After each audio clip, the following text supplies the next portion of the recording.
And we are live. Welcome to the seventh episode of the Martial Arts Mastery Podcast. I am your host, Grandmaster Jonathan Field, and we have a special guest on today. She is Master Elizabeth Fuller. She is actually one of my masters, fourth degree black belt from the Santos Martial Arts, and her and I have known each other for couldn't tell you how long, at least 10 years, if not a lot longer than that. Welcome to the show, Elizabeth. Well, thank you very much, Masterfield, and I am very, very happy to be here. I'm very honored. It's my first actual podcast. It's very exciting. Yeah, it's relatively new to all the people I've done so far. It seems like everybody's getting into having a podcast. I know like 4 or 5 of my martial art friends have all just released their first podcast within the last week, so everybody's kind of getting into it. For sure, for sure. So, so when did we first meet? Actually, not. I'm horrible at certain dates of my. When did we first meet? I remember meeting your husband Andrew when I went for my fifth degree black belt. Yes, yes, that's right. That was Something 2012. like that, yeah. And I think it was probably before that. So actually, you know when it was? It was 2010. And I remember it very well because you were actually at our power weekend. And my daughter Ariana was your human kettlebell. She was 12 years Right. old at the time. Um, an amazing picture. I don't know if you have it, but I have one. If Mhm. you don't, I will definitely send it to you of you actually using her as a human kettlebell. And I think we'd even met before that. So that was 2010. So it's been at least 14 years, at Yeah, least. yeah. I know I'm always coming and going. Like I'm never there very long. I'm always coming up for Power Weekend, Black Belt Spectaculars, and stuff like that. Just because we are about an hour away from each other, so I'm not that frequent. And actually, that's what we'll be doing tomorrow together. We'll be at the DeSanto Power Weekend. I believe Kwon has 27 candidates testing this year, I believe. Yes, 27 this year. So we only had, well, last year when you actually received your last belt, we only had, well, we had seven, Um, based yeah, on COVID. But we've got a very a nice group this year, 27, as you said, and hoping for a decent group next year. So yes, our numbers are getting up there again. yeah, no, it's the same thing with here, right? Like when COVID hit, our black hole testings were a little bit smaller the last couple of years. It's a little bit bigger this year. Hopefully, we get like we've always used to be like into like the mid 20s because we're like really a single school here in a small town, so that's a decent number for an annual black hole test. But yeah, so let's go way, way, way back when. So Okay. what got you start? When did you start training at the Santos, and what got you training in martial arts? Well, actually, I'm a mom, so I actually got started because of my children. We had placed my son Aaron, who's now 30, in martial arts. We had gone to two schools. One of the schools closed. The second school, the master was, I don't know how else to say it, but he was not a nice person. So actually, I was quite tainted towards martial arts, which is really funny to say now. But my aunt had Ariana down on the Danforth one day. That's my daughter. And she went into DeSantos and spoke with the very our very lovely Katrina at that time.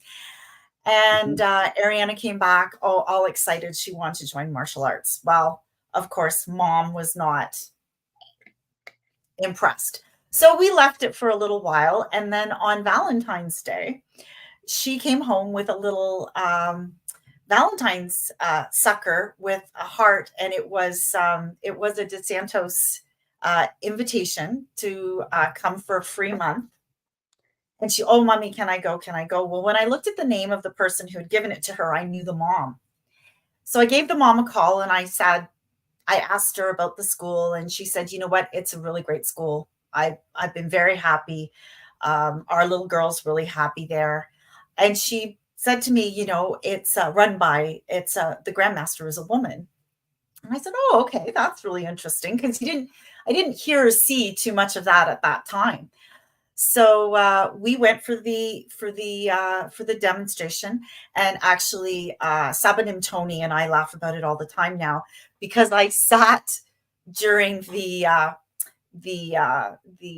introduction with my arms crossed like this, look, and I was not smiling. So I gave off a definite vibe of being resistant. And they had also extended the month to our son as well. But the kids loved it. They got started, and all of a sudden, I was there 5 days a week. And I was sitting in the chair, and one day one of the instructors came up to me and said, "You know, you should get on the floor. You should join." And I said, "Oh, I'm 40. I'm way past this." And she said, "No." She says, "Why? You know, age shouldn't define whether if you should give it a try." And I did. And here I am 17 years later, with a fourth degree black belt in Taekwondo. So I've stayed with it the entire time, even through COVID.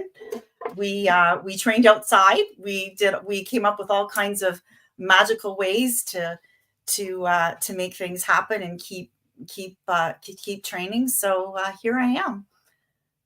Yeah, no, that's interesting. So you said you were tainted from the one school because of the instructor being not so nice, or maybe a little old school. Sometimes that kind of plays a factor when there's a little bit more of the old school Asian, where it's pretty brutal and not very sympathetic to anybody. But a lot of people go through that where they'll join one martial arts school and have that experience, and then that's it. They just nope, not doing martial arts ever again. But you gotta realize there's so many for every one bad school, there's like 10 good ones out there. So if you're not, just for that one school or maybe that one style didn't fit you, definitely go try go try something else because you never know where that martial arts family might be waiting for you. Right, that's definitely the Santos vibe is definitely a family. Even extended schools like myself and Brooklyn Martial Arts with Sean Luke, Brooklyn Martial Arts, or not with Wellness Martial Arts. Mhm. There's a few other ones that we're all kind of sister schools to each other, all kind of under uh Quantum de Santos. But okay, so now you started your journey. Can you give us a little bit of an idea maybe how your first couple of years of training, now that you kind of reflect upon it? Well, my first couple of years were very interesting because shortly after I joined, I found out that there was an early morning class that ran twice a week. It started at 6 a.m., which started me on the path of actually a lot of my training has been under Sabanim Winston Stableford. Mhm. And as well as, of course, Kwanjanim and of course, Sabanim Tony. But a lot of it, because I had joined the early morning group, and I'll never forget the first time I went because I said to Kwanjanim, "Oh, that sounds really interesting," and she said, "Yeah, it's great." So she even came out the first morning I went there, and when I got there, it was a class of 8 men, and at that time, Sabanim Sean, who's now fourth degree black belt, was Mhm. a red belt at that And time. we're referring to, we know him as Evil Sean back in the day. Evil Sean back in the day. Yes, yes. And he actually mentored me through a couple of my black belts.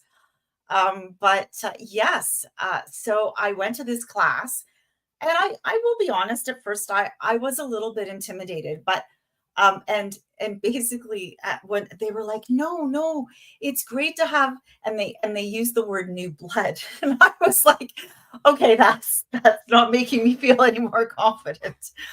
But no, they were absolutely wonderful to me.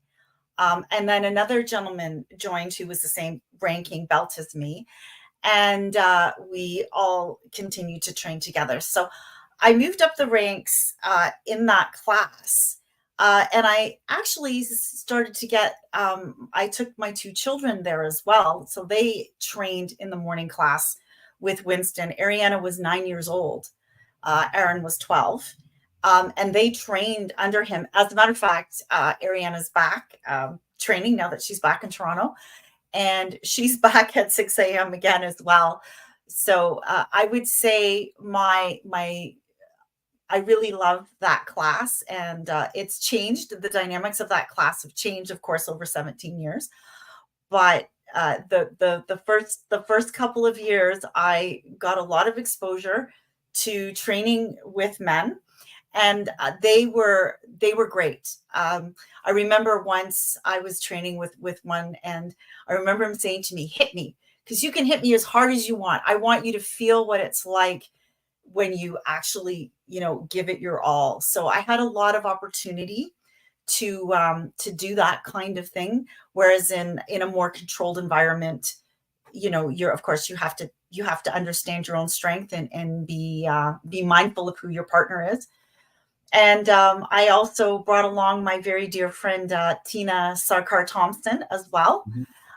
And Tina is now back training as well, and her son is going for a black belt tomorrow. So Yes, very I excited. saw that on social media. Yep, yep. Yeah. So those are my first couple of years. The other really funny story about our training was, in the meantime, my husband also started training, Andrew, and he trained at night and I trained in the morning. So people didn't make the connection that we were actually married, and didn't realize until I went for my first degree black belt that we were married, but that we had also known each other since we were 4 and 5 years old. So it was quite the news when people found out that we'd known each other that long, and now we're all training. So now we all became a family of black belts uh, through the course of joining DeSantos.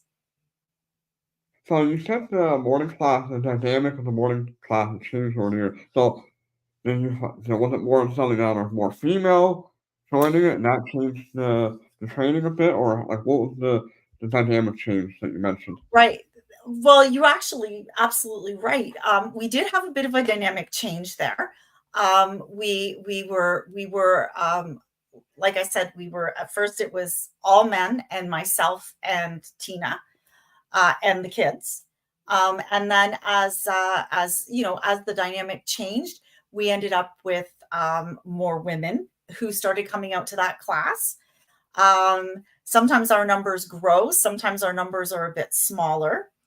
And one of what I find really interesting about that class, and about the way that Sabanim Winston Stableford teaches that class, is I've been working on my walking stance for 17 years, and I'm still being corrected. And that's okay with me, because I want to be the best that I can be. So we work on all of those basics, and continue to work on those basics, which I think really catapults you to being a much more articulate and detail oriented martial artist. For sure, yeah. People don't realize, like, people, like, all that consume if you get to, like, the master's rank or a grandmaster's rank eventually, that you're, like, a high level of all skill levels. But when you really look at it, a master is a master of the basics. Because if you can't master the basics, you can't go to the more advanced stuff. And there's actually, somebody told me years and years and years ago, there's no such thing as an advanced technique, just an advanced way of thinking about a basic technique. And I've always thought about that a lot. Like, yeah, that makes sense. But yeah, like, as a black belt at any level, like, you gotta be comfortable with being told, yeah, you still gotta make that little correction that you've been working on for the last 10 years or whatever. Or sometimes you didn't have the thinking you know it, and you kind of let loose a little bit on that technique, and it gets a little sloppy. And you gotta readjust over the years, or as you age, the technique will be modified based on your current athletic ability compared to 5, 10 years ago, injury, et cetera.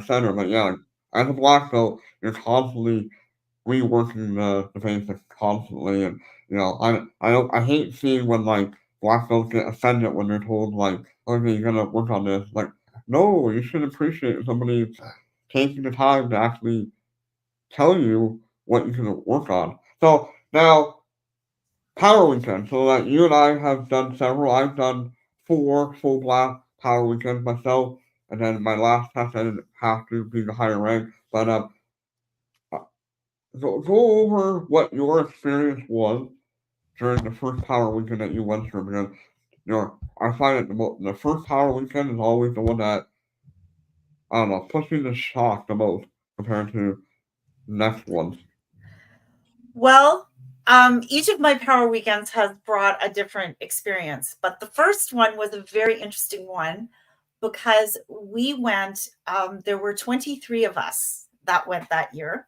And I know you're probably thinking how I remember the number, but I do because there were 6 adults and the rest were children. But what was very fascinating about the group of children that went was every single one of them was part of the demo team. Okay. This was the first black belt that Kwon ran that she didn't have her demo team to perform at the black belt spectacular because they were all in the spectacular. Yeah, you have to, yeah. Exactly. So that presented with some very interesting issues because there were three of the adults were going for second degree black belts at that time, including Sabanim Sean Ingram and Sabanim Tony. So they were both going for their second degrees at that point. And then there were the 3 of us, myself, Tina, and Ray Boyle at that time, who were going for our first degrees, and then all the children were going for their first degree. So it was a very unique dynamic because the demo team, they were awesome. Those children, I have, in all the years that I've seen a demo team, never one that came together as much as this particular group did, because not only were they doing demo together, but they were part of the cycle together. And so they were really, really good. So it made it a little challenging for the 3 of us going for our first degree with all these very dynamic children and teens. There were teens and children. There was, I think at that point in time, the youngest going for her black belt at that time was barely 11, but amazing years. I think Seamus Ingram was the youngest that had ever gone at that point in time. So we had a very young, dynamic group. And I'll never forget, shortly after they got their black belts, they went to perform at a school fun fair. And they all had their black belts on, and they all were in red uniform. And they went to perform, and I never saw a group so in sync as this group was. So that is the piece that stands out to me in terms of going for that black belt. Yes, it was quite a shock. I was worried about a lot of things that I wouldn't worry about now. I was worried about not getting enough sleep. I was worried about being overtired. I was worried about not being able to perform. I put a lot of worries on myself about things I really didn't need to worry about. And so now, actually last Sunday, because we do a Sunday morning forms group of students who want to come out, and we actually assist them. It's like an open mat time. Mhm. And so we sat down for half an hour and had a conversation about the things, I said, I'm not going to tell you what it's all about, but do you have questions? And a lot of them, it was well, what if, well, what if, well, what if? And I said, you know what? I did that to myself. Don't do the what if. Just sit back and have a great time. I said, you are going to have so much fun. So, and that's what Kwon makes it all about. Yes, it's hard, but it was a lot about having fun. And I had an amazing first degree black belt. If I had to rank them all, I would say my third degree black belt was my favorite. I felt that when I went for that belt, I really felt I had come into my own at that point in time. I was in top shape. I really felt I'd mastered the curriculum to that point.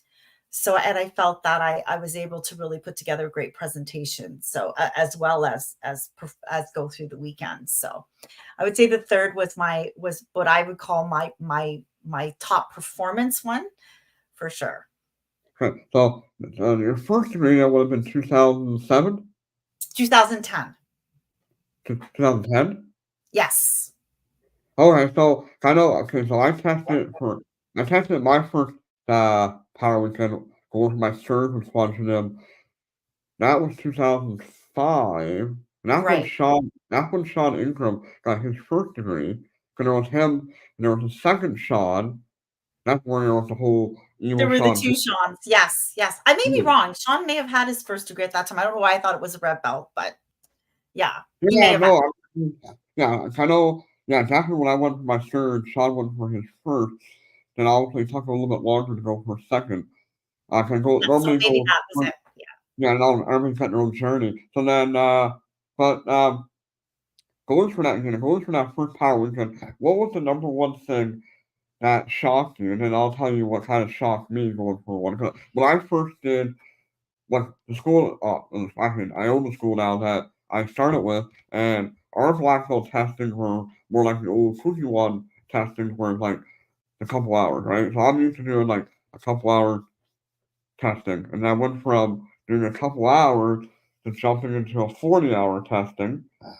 But I want to hear your experience. Like, what was that thing that was the most shocking going for your first degree during that power weekend? What was the most shocking? There's always something that shocked me. Like, oh my god.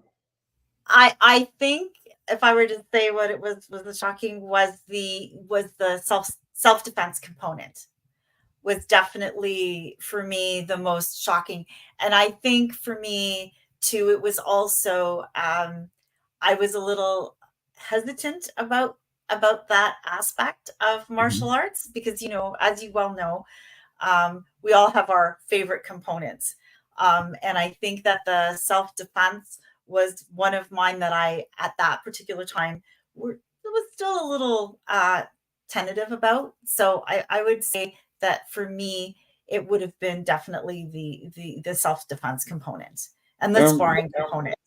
yeah, what if because it's the slightly uncontrolled nature of those elements where like like foreign obviously you don't know what's gonna happen because it's completely random and people are punching and kicking you. But again, if you like that with the self defense, do you find it so because it can be it can look I'm gonna say the word look very violent to the uninitiated, like all these people attacking you and pressure testing you and putting you in positions where you feel like you can't escape and you're tired, you're winded. Was it because of that, or what was it that you know? I would say yes, that was also part of it. I think it was also on my part that and this had nothing to do with my training because I believed that I was very well prepared. I think it was just it's actually happening to you, and I think that was the piece that I found to be the most um, shocking piece to me. The going blank, and I know that's something we talk about, and it was interesting. I had a flashback at that particular time of a principal who I'd worked with who told me whenever there was an emergency, it was like she said, I remember walking down the hall and things slow right down when you're Mhm. in that moment Yeah. because you're working towards what you're going to do. And I didn't feel that slow down piece until my third degree. So I felt more personally inside out of control, not the people um, who were working with me at the time. It was more my own personal interior feeling. But by the time I hit third degree, I remember, and you mentioned Saban and John Luke. Well, he was the last to attack me, and he got me into a position, and I was like, I couldn't get out of it. And then my time was up.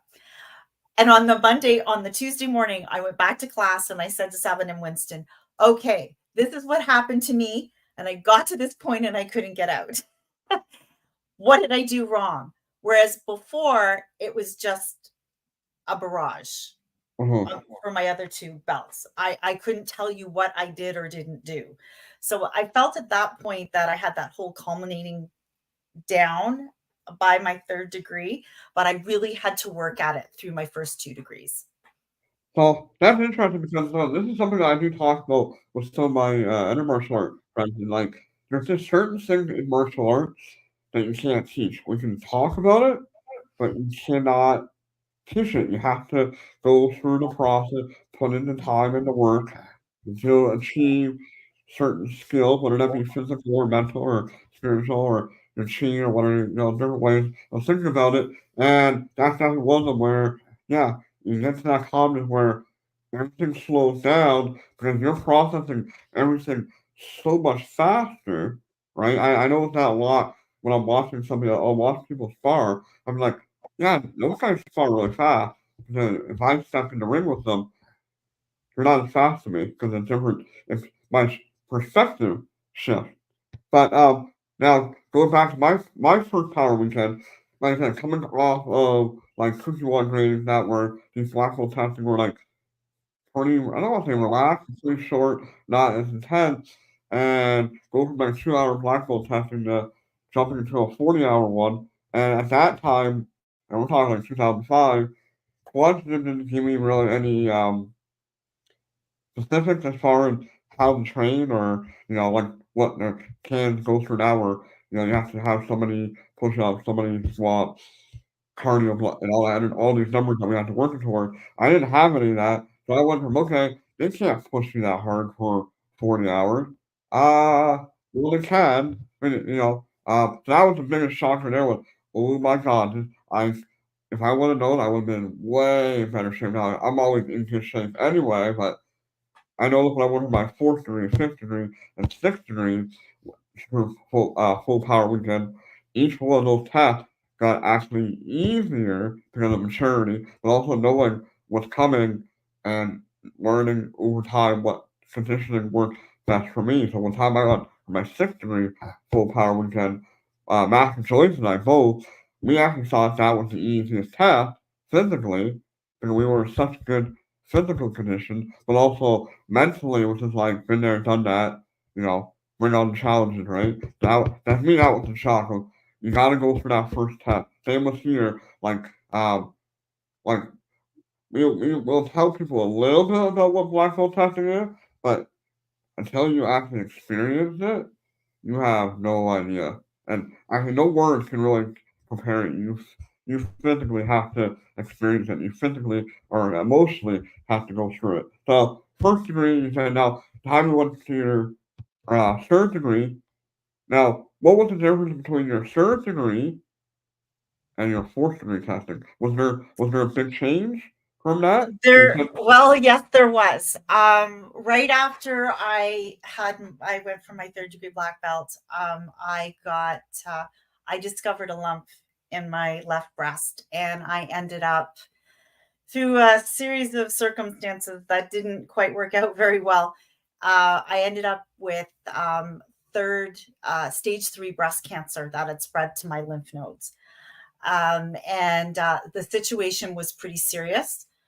I actually spent a month not knowing how things were going to go. So I went through, so that was at the end of 2015. So I just had this amazing experience as a third degree black belt, best shape of my life. On top of with my career, I was principal of a school and things were going really well, to being hit with this, mhm, um, with a breast cancer diagnosis. And I couldn't believe it because I was like, okay, I'm in the best shape of my life. I do all the right things. Why me? How to come to this is happening to me? So that put me behind the 8 ball. So I went through. So 2016 was a year of getting through cancer. So I had 2 surgeries, 6 rounds of radiation, 30 rounds of chemotherapy. Um, and then from the radiation, because I had to have so many rounds, I ended up with frozen shoulder in my left shoulder. So then I had to go for physiotherapy for the shoulder. So I was actually off work for a year and a half before I returned to work in September of 2017. But what I would say is, even though all of that happened to me, I still continued to train. I still went to Santos for my morning classes, and I still went out for Saturday morning training. I still did all of those things. And Quantum used to say to me, just come. It doesn't matter. If you can't do anything or you can just do something, it doesn't matter. Just get on the floor. And so that's what I did. And at that time, we also had a 10 a.m. morning class. So I would often go to the 10 a.m. class. And I have to say and also aside from the training part, the DeSantos family, of course, jumped into action to do anything that I needed. Did I need meals? Did I need someone to clean my house, walk my dogs? It didn't matter what it was. They were ready, and they mobilized to support me. So that threw quite a monkey wrench into into moving forward with black belts, that's for sure. Because now I was not only faced with being a year older, and I mean, let's face it, as time moves on, even though I do believe age is just it's just a number, but recovering from breast cancer did take a lot out of me, and I think that's why I struggled so much with my 4th degree, because I made the commitment to myself that I had to think. A good friend gave me some advice and said, you have to think about what's past this. What's past this health crisis? What are you going to do? And I thought, I put in my head, I made a goal. I said, my goal is I'm going to get my 4th-degree black belt. That's my goal. It's for me. And I did. However, I in hindsight, I really did struggle. It was a massive, massive struggle and undertaking. And I felt like I was always just a little bit behind, a little bit below, not in the same physical, um, not having the same physical ability that I'd had before. Plus, because I'd had the lymph nodes removed, it and my shoulder and my underneath my armpit, it did. They told me I may not get feeling back. So there were a lot of moving parts to a full recovery and moving forward with training. But I did. So I did get the 4th-degree, kicking and screaming, but I got it. Yeah, no, we went through that just before COVID, 2018. No, I think 2019. One of my black belt, well, students, he ended up diagnosed with liver cancer, which eventually got into his bladder and his spine. He had 3 different cancers uh going at him, and yeah, no, the same thing where like he didn't make excuses. He was in the amount of pain that he was in and whatever, he would get off the couch and he would come to class, do what he can, and just kept going at it. And then um I wanted him in as best conditions as I could for a black belt test. We ended up actually testing him during our black belt midterm. I had him do a 1 hour type of like go at it for an hour. This is what I want, blah blah blah. And he pushed at it for an hour, and I gave him his black belt uh, back in February of 2000, February 2019. And then 'cause normally our black belt tests are in June of every year, and he actually passed away in May of 2019. But it's one of those things where I'm glad that I had that hype, that foresight to, hey, we gotta get this black belt on him. Like we gotta challenge him now because you don't know what the future is gonna hold. And unfortunately he did pass away, but like getting his black belt was everything. Like I went to the funeral and they had all the taekwondo stuff all over the place, and they actually buried him in his Cobourg and his black belt. Like it was taekwondo, and then I talked to his mom later. She actually comes by me so often still to this day to come see me, and she's like, if it weren't for taekwondo, he wouldn't have lasted as long. So there's something about martial arts that will push you through the worst thing. There's actually I saw Tom Callis posted something on his Facebook a couple days ago, and he was saying that his wife is currently going through cancer right now, and I'm not sure. It might be breast cancer. I'm not sure. I can't remember now. But he was saying that martial arts trains you to deal with the worst things in life. Like it truly does. Like it it puts gives you perspective. It gives you courage. It gives you that fight whatever you need to whatever that challenge is in front of you. We're not gonna let it defeat us. We're just gonna push right through it and carry on. And most of the time we do it with a good attitude. Absolutely. And, interestingly enough, I believe that because I was in the best shape of my life at that particular time, that's definitely really contributed to my recovery and to managing everything so well. And you mentioned the word attitude, and to me, attitude is the most important thing. You can accomplish anything with a positive attitude. And Mhm. I think it was really important to keep a positive attitude. And the people at Santos, my mentors and friends, and everyone there, definitely, always we always had a positive attitude. I had it was a great. I was at a 10 a.m. class. Of course, I was left with one eyelash. That was it. I had no hair, and we were at a 10 a.m. class, and I ended up partnered with this with one of our other students. His name is Ron Hart, and Ron was a more mature gentleman. He was bald, and so I had a little covering on my head, and we were partners and standing there, and I don't even remember who was teaching. It was probably Kwon, and she said, "Okay, everybody, we're going to do head grab or hair grabs."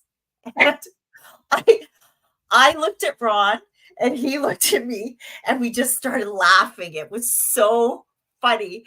And then he goes, "Okay, so maybe we could grab each other's ears." Like it was just hilarious because neither one of us had any hair.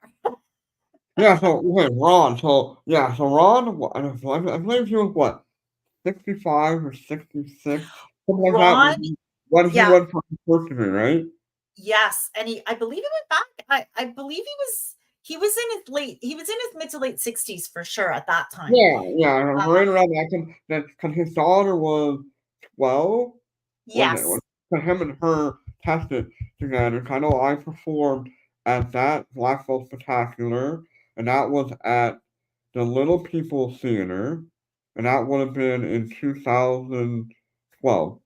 yes, yes, I do remember my memory once I figured out certain people, then my memory would go to certain dates. I remember performing at that Black Belt Spectacular, and him and I were talking outside probably must have been before. But I remember that at Black Belt Spectacular because I was doing some of there was a wooden plank. I had who did I have? Well, I had Ian Justin, and I yes, had Fixon. When yes, they were breaking these wooden planks over me. Fixon, he yes, had no problem. He would just swing at me, and he actually funny because there's a video of him giving this evil grin, right? Like he's like the devil. He just swung it. He didn't care. But Ian was so hesitant to hit me that it hurts more when it doesn't when you don't hit the person hard enough, it doesn't break. Like oh my god, you must have hit me like 5 or 6 times, and it's like that was the worst. That's how I remember that. The pain was the like really like I had welts after I'm like that's bad. Like from now on, if somebody swings at me, just swing at me. Like seriously, I remember that so well. So yeah, and I know, like, again, struggling with going for black belt test, like you know very well, when I went for my sixth degree, I was suffering from a severe groin injury where we know that we Mm.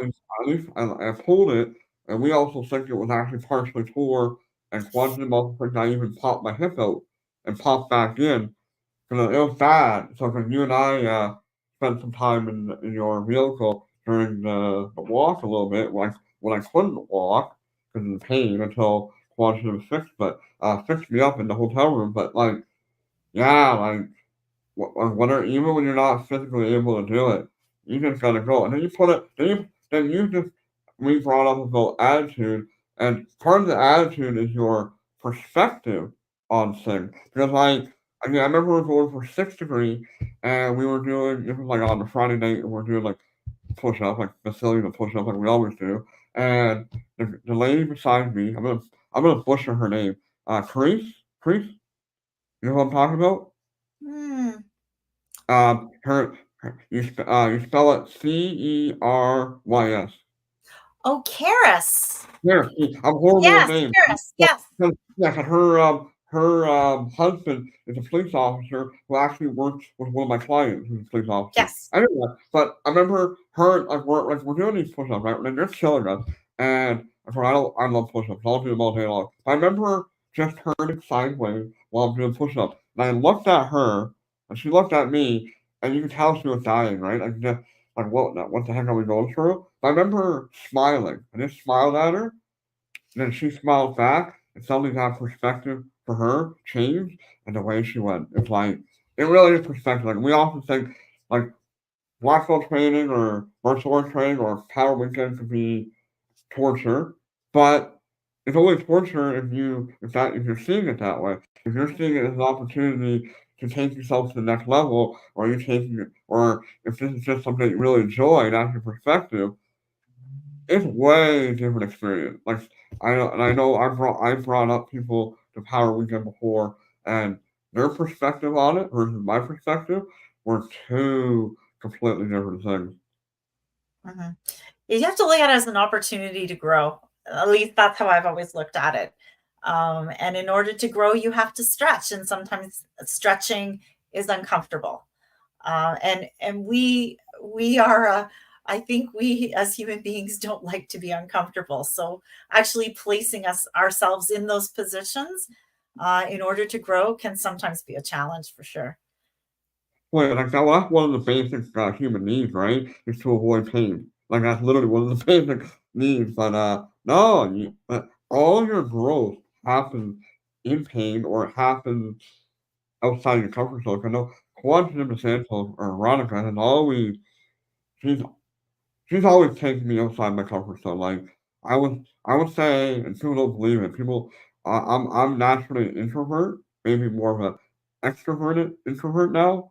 But she's always forced me to step out of my comfort zone, like really bad. Like, okay, you're gonna walk Niagara Falls. You're gonna go on this. You're gonna do this team building weekend. You're gonna learn whatever it was. I never once, never, ever said no to her because I knew she was going to take me places, and um, but that's the beauty of what we go through too. It really does change you, and it adds so many different elements to your life. It's not just a Mhm. hobby, right? It's not like, oh, I'm just gonna go do martial arts a couple times a week. You know, like going out bowling or playing baseball and softball. Like no, martial art truly changes you, but it also changes the people around you. I think as well.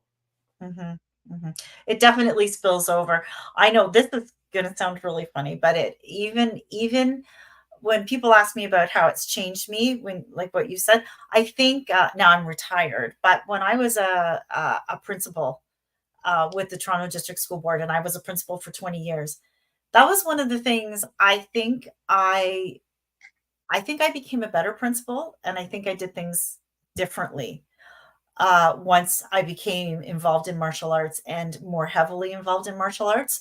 It really did change my perspective on working with people, working with parents and children. There was a definite change because I always would run through, you know,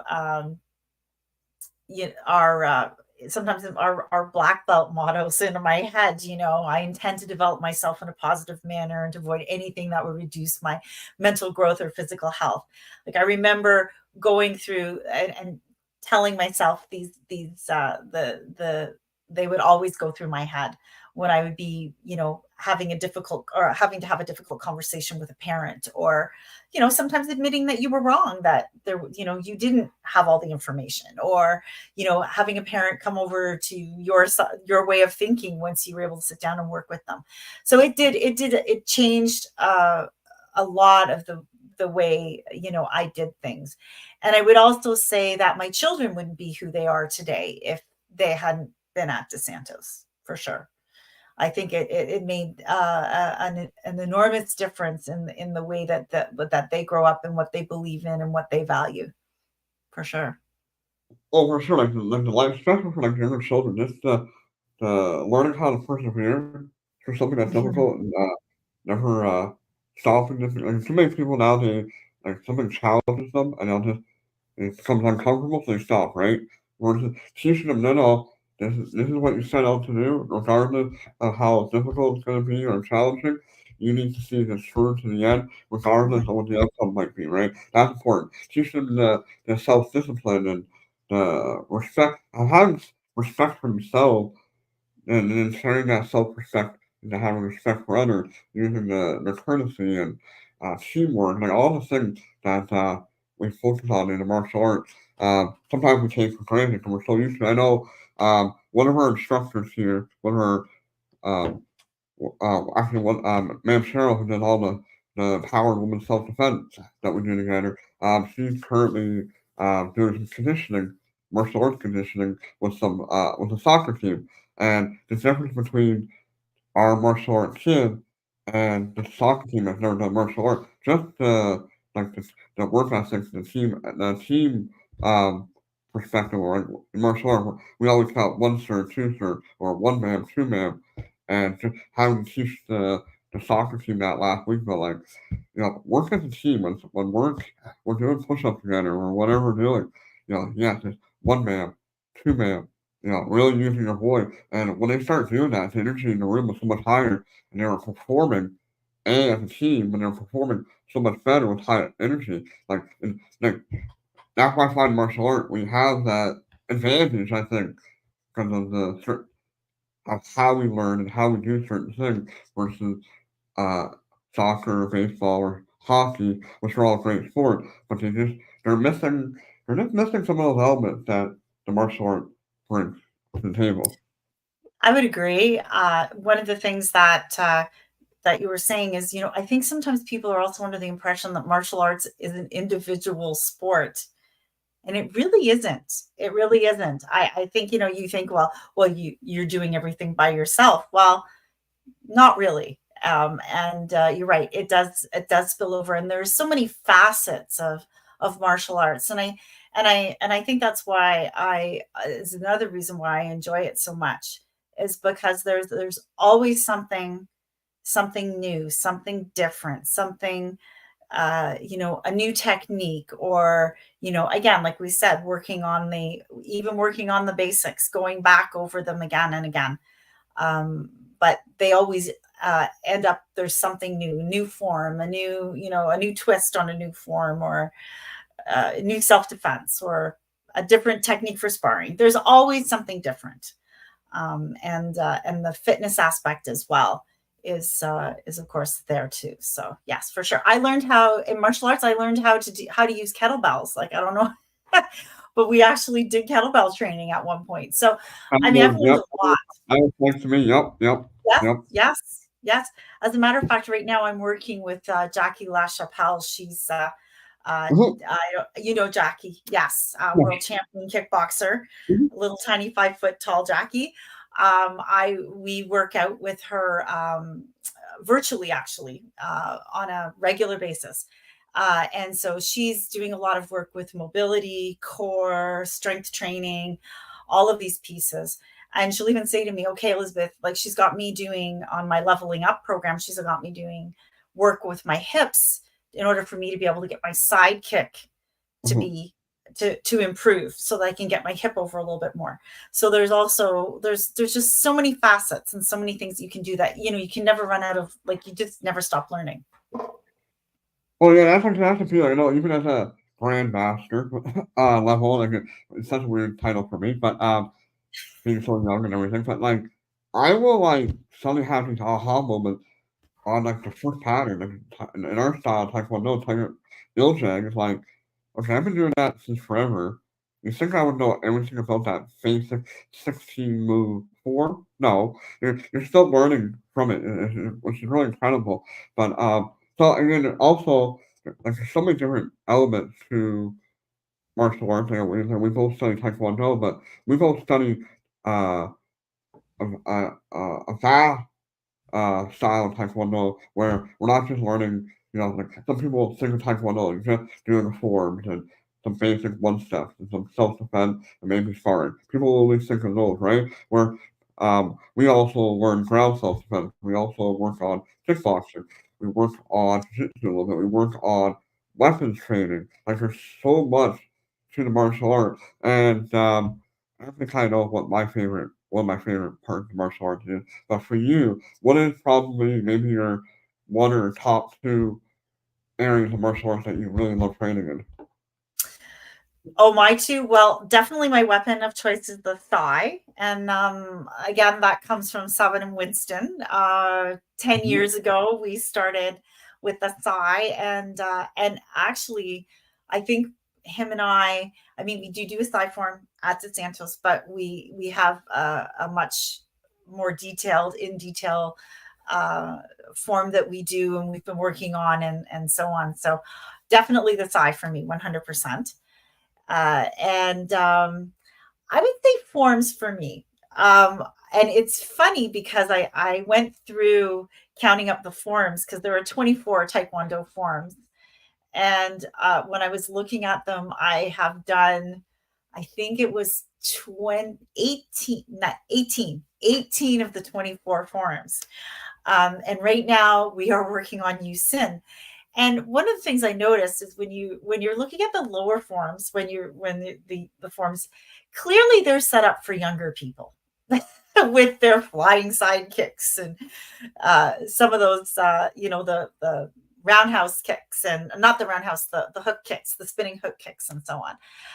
And then when you get up into for example with Yusin, it's all hand movements. A lot of it is hand movements. There is a, I think there's a kick in there too, but we've been working on it. I am, it is hurting my brain because of all of to keeping it all straight, because there are something like 63 moves in this form. So you never stop learning. That's just the bottom line. Sure. Well, that's interesting because because the Santos is primarily ITF style Taekwondo, Mhm. influenced by Shotokan and World Taekwondo, whereas Yes. I'm primarily World Taekwondo, and yeah, again, we also have 24 forms. We have the Taekwondo or Taekwondo, and we also have the Power, which are like another set of color belt patterns, and then we have 8 black belt patterns. But the funny thing is, it's the exact opposite of what you just said. So I look at the lower color belt forms, and they're pretty basic. They're like anybody can do them. And I go to like the higher, like 6, 7, 8, 9 degree black belt form. You're the most athletic one, where you're gonna get you to do the jumping and the spinning 360 crescents, and it's actually more challenging as you get up. So it's Mhm. literally the exact opposite. And our form are the when you look at them are more basic compared to the ITF form, but they Mhm. actually say that the World Taekwondo form are actually harder to learn for whatever reason. And I can vouch for that because I've learned a few ITF forms. I've learned Kung Fu form, hyper martial art form, karate, Shotokan, or Shorin karate form, and I've learned those way easier than I've learned the World Taekwondo form. Mhm. Even though I learned those pretty fast anyway, but just, yeah, it's weird how they say our forms are hard to learn. But and obviously I love doing forms as well. 'Cause I think forms is great conditioning, great for memory, techniques.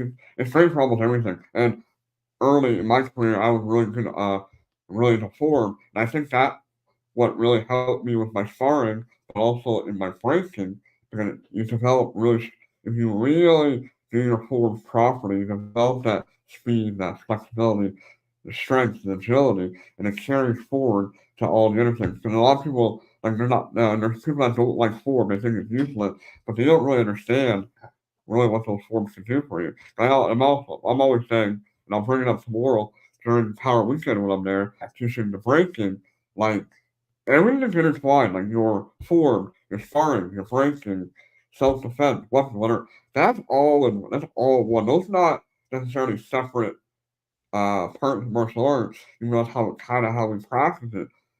All the fundamentals, all the concepts, all the techniques, everything is intertwined, and it should all technically be under one if you really look at it. But yeah, breaking is obviously the thing that I did. Obviously, everybody knows me for that one, and that's why I come up with Power Weekend every year. Quantum always wants me to teach the breaking. And I know you and your daughter Ariana want to do a little bit of training with me because you're going proficiently now. Yeah, we're gonna see if we can get out to sea a few times there out in Cobourg and do a little bit of the board breaking. Actually, I was thinking to myself, the kids are going to be so lucky tomorrow. They're going to have a lot of fun with that. But I think when you talk about forms, one of the things that Seven and Winston is always talking about is intensity. And so when you break a board, you really do have to have that level of intensity when you're performing. You don't want to have spaghetti arms. And I think that that's a very that's a really good way to connect both doing a form and then transferring it over to board breaking, is you've got to have that intensity. You've got to be bringing it when you're actually breaking a board. Yeah, I know. I'll tell my students sometimes when we're practicing the form, like, and it may to the onlooker it may sound a little crude, but I'm like, you gotta have bad intention. Like, if you're doing a block or a punch or a kick, like martial arts is the art of war. Like, you're learning how to hurt somebody in essence, right? And also, once you learn how to do that, you have to have that control to never do it. But like when you're blocking, every block should do damage. Every like a low block in essence is a hammer fist. When you really look at it, right? Like every block should be technically in itself a strike against the thing that's trying to hit you. If you're doing hard stuff like a low block, outer forearm, inner forearm, knife hand, like, those are all in essence striking techniques against a moving target coming at you, trying to hit you. And that's one thing that I'll explain tomorrow as well. Like, you know, you have to. That's what you have to stick with. You gotta have bad intentions. So if you're gonna do a low block, I should be able to put a board there and should be able to break that low block. Or break that board with low block. If you're doing a punch in your floor, I should be able to put that board in front of you, you should be able to break it. And I know there's certain techniques that take a lot more conditioning, like a spear finger. And all of that takes a lot more conditioning. But if we're just talking about basic punching, knife hand, palm strength, basic block, those should be you should be able to translate that into your breaking technique like instantly. And it's gonna be really fun tomorrow. I'll let you know what we're gonna do. We're gonna actually Quantum had hired me, or not hired me, but had asked me to do the choreographing of the Okay. break demo for the candidates. So I Oh, came yeah, so that's the first time I did that slightly last year because last year was my group, and I kind of choreographed it the day of the ceremony, the Black Hole Spectacular. I choreographed it, but she liked what I did, so I came up with something that's really cool. And I won't tell you on here, but you'll see tomorrow. But I came up with something that I probably should have saved for my black belt, but I'm like, no, I'll give it to her. It's pretty cool if they pull it off. So that's what we're gonna do tomorrow. We're gonna practice. Well, I'm gonna show some basic techniques and how they intertwine with your form and your self defense. But then, like I said, I think it's a three-phase demo, and it's three different elements of breaking and martial arts. If they pull it off, it's gonna be like really cool. So, but oh, that that would then, be awesome. yeah, when you and I definitely gotta get you and your daughter to come up here sometime. Like we're only an hour away, literally on the 401. Yeah, Get you guys, absolutely. and you know what? Maybe get you do a little bit of concrete. Oh, There we go. Well, Yeah, if not me, Ariana for sure. oh, I guarantee you, I can get you breaking concrete the first time I have you. Trust me.